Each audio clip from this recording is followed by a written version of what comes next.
ভিজিয়ে রাখবো। এই দেখো কত সুন্দর করে কেটে নিয়ে তোমরা ছোটো ছোটো টুকরো করে কলার খোসাগুলো ভিজিয়ে রাখবে। ঠিক কারণ হলুদগুলো তো যেহেতু আসসালামু আলাইকুম, আশা করছি তোমরা সবাই ভালো আছো। তো আমিও ভালো আছি। আজকে একটা নতুন ভিডিও নিয়ে তোমাদের সামনে হাজির হলাম। তো আজকে ছাদ বাগানে আমি কী কী করি সেটাই তোমাদের সঙ্গে শেয়ার করব।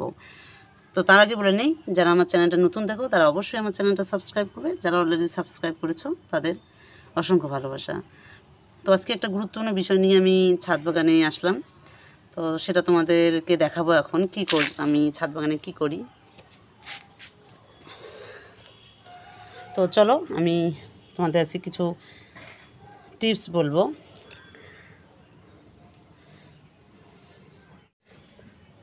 তো আমি এখানে কিছু নিয়েছি কলার খোসা, আর হলো হলুদের গুঁড়ো, আর এখানে নিয়েছি সবজির খোসা।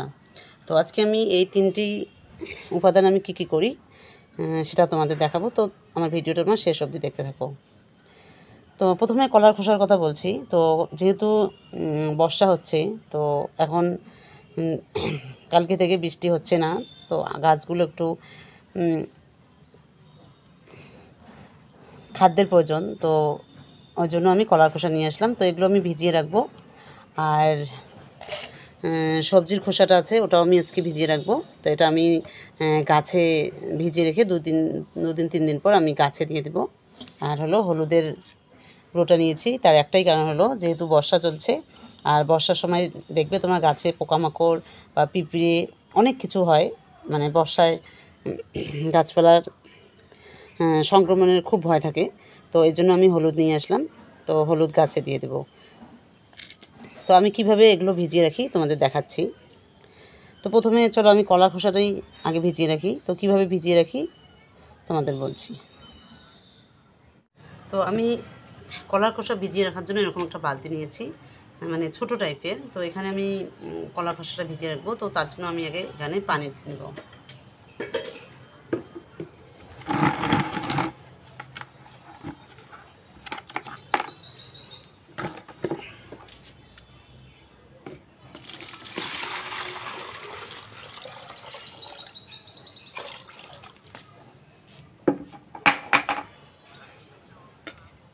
তো এখানে আমি দেখতে পাচ্ছ আমি এখানে পানি নিয়ে নিলাম। তো এখানে আমি কলার খোসাগুলো ভিজিয়ে রাখবো।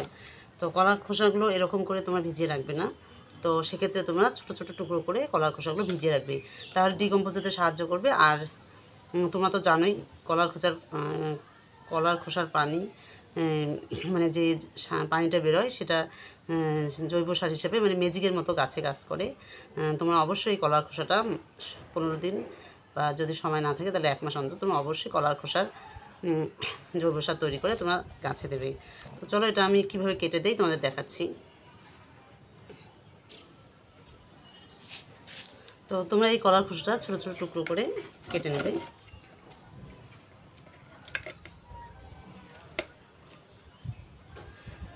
তো যেহেতু বর্ষা লেগেছে, তো আমি কদিন থেকে গাছে সেরকম কিছু জৈব সার দিতে পারছি না, কারণ বৃষ্টি হচ্ছে। বৃষ্টিতে গাছে এমনিই পানি থাকে, তো এই জন্য আমি কদিন থেকে দেই না। তো আজকে ভাবলাম না, আজকে আমার একটা জৈব সার তৈরি করতেই হবে। তো ওই জন্য আমি ছাদে চলে আসলাম আর তোমাদের সঙ্গেও শেয়ার করছি আমি কীভাবে জৈব সারগুলো তৈরি করব। তো এই যে দেখতে পাচ্ছ এরকম ছোটো ছোটো কাঁচি দিয়ে একটু টুকরো টুকরো করে তোমরা ভিজিয়ে রাখবে। আর তোমরা এটা অন্তত 2-3 দিন অবশ্যই ভিজিয়ে রাখবে। আর তোমরা যখনই ছাদে আসবে তখনই সেই পানিটা তোমরা একটু নেড়ে দেবে।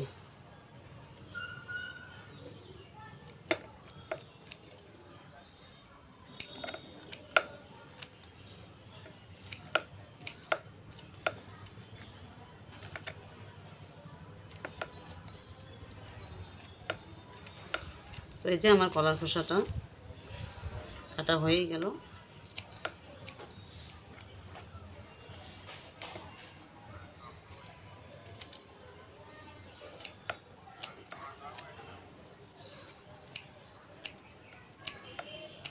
তো এই যে আমি ছোটো ছোটো টুকরো করে কলার খোসাটা কেটে নিলাম।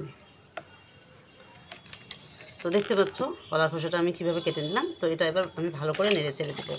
তো তোমরা অবশ্যই ভালো করে নেড়ে, আর তোমরা অন্তত দিনে 2-3 বার করে এসে ছাদে যখনই আসবে তখনই তোমরা এটা ভালো করে নেড়ে ছেড়ে দেবে, তাহলে দেখবে ডিকম্পোজ হতে তাড়াতাড়ি ডিকম্পোজ হয়ে যায়। এই যে যেহেতু আমি ছোটো ছোটো টুকরো করেছি তো সুন্দর হচ্ছে কলার খোসা।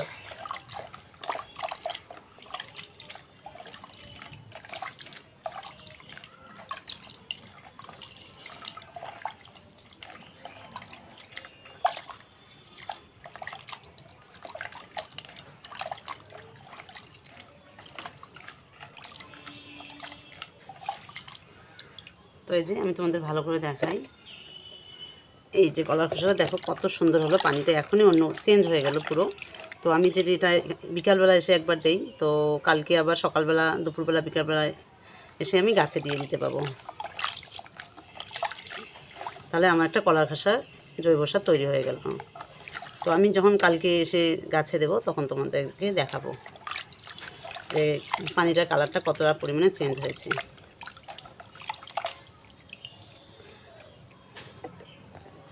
তো আমার ফাইনালি কলার খোসার জৈব সার তৈরি করার জন্য আমি রেখে দিলাম।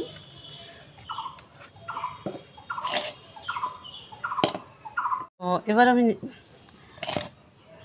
সবজির খোসা নিলাম। তো এই সবজির খোসাগুলো আমি কিভাবে জৈব সার তৈরি করি সেটা তোমাদের দেখাচ্ছি। আর তোমরা তো জানোই যে মানে যারা ছাদ বাগান করে তারা রান্নাঘরের সবজির খোসা ফেলে না, আর ছাদ ওষ্ঠে রেখে দেয়, মানে কোনো কিছু ফেলার নেই, সব ছাদ বাগানে কাজে লাগে। তো সেটা তোমাদের বেড তৈরি হোক বা গাছের জৈব সার হিসাবে সব ক্ষেত্রেই এগুলো লাগে। তো যাই হোক, আমি জৈব সার তৈরি করার জন্য সবজির খোসাগুলো কীভাবে রেডি করি তোমাদের দেখাচ্ছি। তো এই যে সবজির খোসাগুলো যে নিয়েছি, তো এই সবজির খোসাগুলো আমি এবার যেহেতু এই দেখো বড় বড় টুকরো আছে, তো এত বড় বড় টুকরো মানে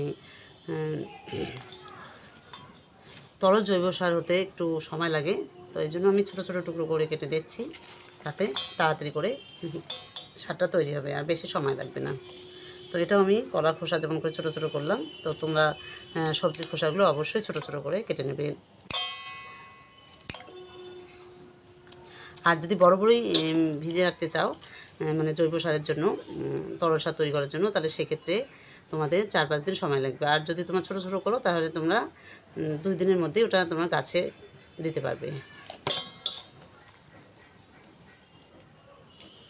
তো এবার আমি সব এগুলো টুকরো টুকরো করে নিয়ে নেব। তো তোমাদের কাছে একটাই রিকোয়েস্ট, তোমরা অবশ্যই আমার চ্যানেলটা যারা নতুন দেখো তারা অবশ্যই আমার চ্যানেলটা সাবস্ক্রাইব করে দেবে আর লাইক করতে ভুলবে না।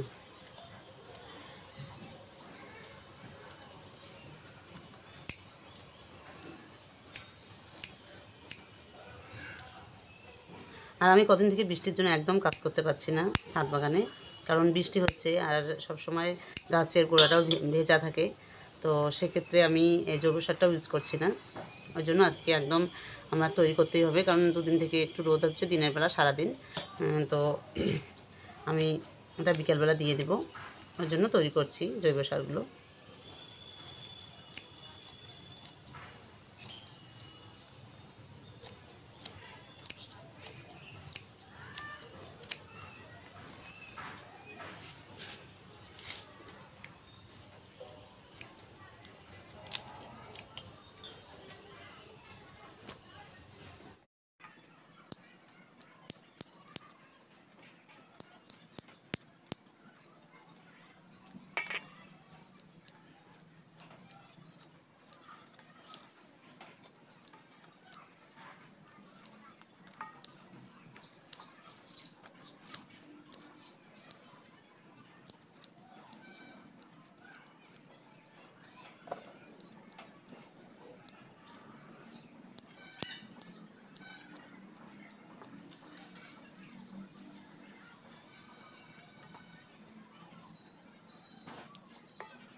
তো এই যে আমার ছোটো ছোটো টুকরো করে কেটে নেওয়া হয়ে গেছে, দেখো সবজির খোসাটা কত সুন্দর হয়েছে। তো এগুলো আমি এবার ভিজিয়ে রাখবো। এই দেখো কত সুন্দর করে কেটে নিলাম ছোটো ছোটো টুকরো করে। তো এখানে আমি কিছু পানি নিয়েছি, তো এই পানিতে আমি ভিজিয়ে রাখবো।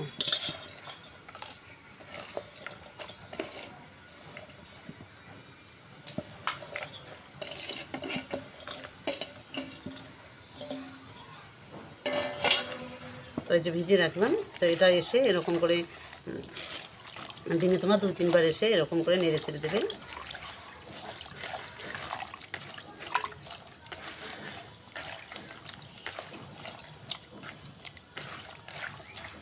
তো আমার সবজির খোসা জৈব সার হিসেবে একদম রেডি। তো এটাও আমি 3 দিন পর এসে গাছে দেবো, তো সেটাও তোমাদেরকে দেখাবো। তো দেখো কত সুন্দর হয়েছে। তো এই যে এখান থেকে যে জৈব সারগুলো তৈরি হবে কলার খোসা বা সবজির খোসা থেকে, তো ওগুলো গাছে সব মানে ম্যাজিকের মতো কাজ করে। তো তোমরা অবশ্যই বাড়িতে এগুলো করে বানিয়ে গাছে দিয়ে দেবে।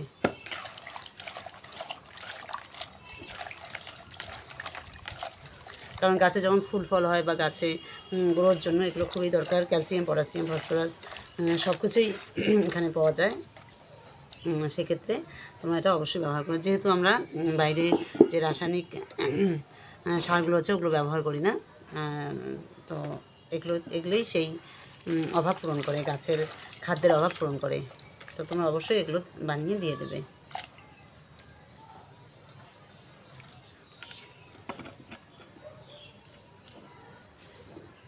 আমার খোলার খোসার জৈব সার তৈরি করার জন্য একদম রেডি করে দিয়েছি।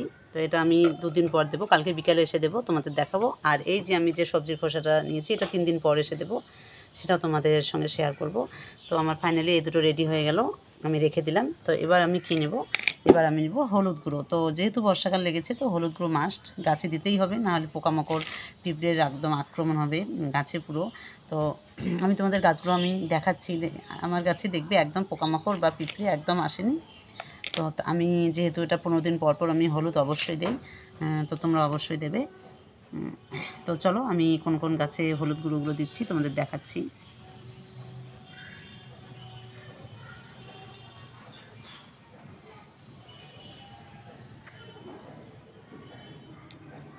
প্রথমেই আসলাম আমি এখানে একটা, এই পেটটাতে আছে একটা চাল কুমড়োর গাছ। দেখো কত সুন্দর চাল কুমড়োটা হয়েছে, একদম একটা পোকা মাকড় কিচ্ছু আসেনি।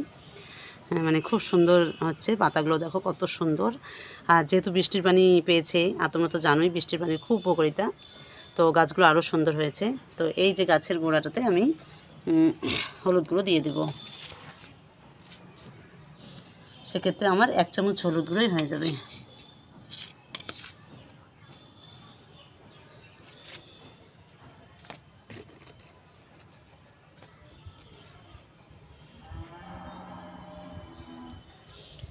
তো আমি এই হলুদ গুঁড়ো দিলাম, তো এখানে একটু হালকা করে পানি দিয়ে দেবো, না হলে হলুদটা বসবে না নিচে।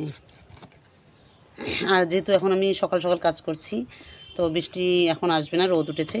এই যে একদম দেখো আকাশ পরিষ্কার, তো আমাকে একটু পানি দিতেই হবে, তাহলে হলুদটা ভিতরে ঢুকে যাবে মাটির। তো চলো আর কোন গাছে দেই। গাছ আছে, তো তোমরা তো জানোই পুঁই শাকগুলো খুব সুন্দর হয়েছে, এই যে দেখতে পাচ্ছ। তো আমি এখানে 15 দিন বা 1 মাস অন্তর অন্তর আমি হলুদ গুঁড়ো দিয়ে দিই, তো আজকেও দিয়ে দিব।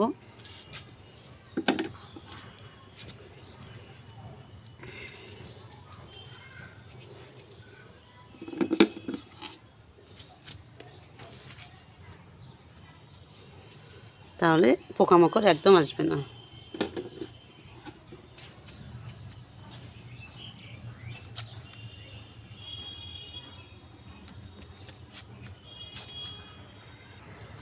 তো এখানে যে ঢেঁড়স গাছগুলো দেখতে পাচ্ছ, এই দেখো কত সুন্দর, একদম একটাও পোকামাকড় আসেনি। আর আমার গাছের এই দেখো কোনো পিঁপড়ে টিপড়ে কিচ্ছু আসেনি, কারণ আমি মাঝে মাঝেই হলুদ গুঁড়ো ব্যবহার করি।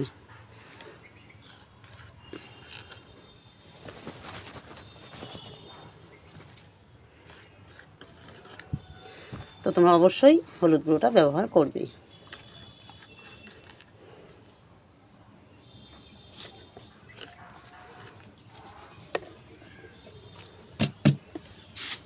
তো এরকম করে আমি সব গাছে দিয়ে দেবো। তো এবার তোমাদের দেখাই, আমি একটু হালকা করে পানি দিই, সেটাও তোমাদের দেখাচ্ছি। তো আমি একটু হালকা করে পানি দিচ্ছি, কারণ হলুদ গুঁড়ো তো যেহেতু দিয়েছি, তো হলুদ গুঁড়ো একটু পানি দিলে ভিতরে ঢুকে যাবে মাটির ভিতরে। এই যে আমি হালকা হালকা করে একটু পানি দিলাম।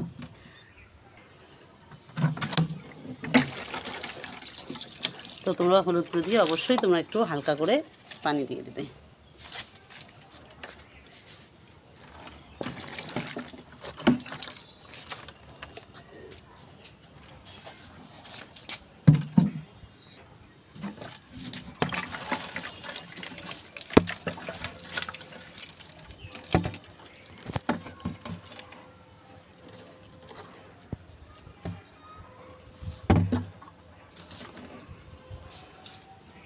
তো আমার ফাইনালি হয়ে গেল হলুদ গুঁড়ো দেওয়া, তোমাদের সেটাও দেখলাম আমি হলুদ গুঁড়োটা কীভাবে ব্যবহার করলাম। তোমরা এরকম করে ব্যবহার করবে।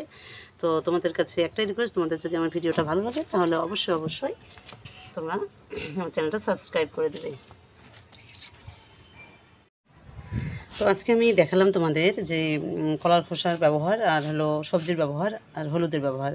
তো আজকে আমার এই তিনটেই দেখানো ছিল তোমাদেরকে। তো কেমন লাগলো অবশ্যই তোমরা কমেন্ট করে জানাবে। আজকের ভিডিওটা আমি এখানেই শেষ করছি। তোমরা সবাই ভালো থেকো, সুস্থ থেকো, আর তোমাদের সঙ্গে আমার নেক্সট ভিডিওতে দেখা হবে।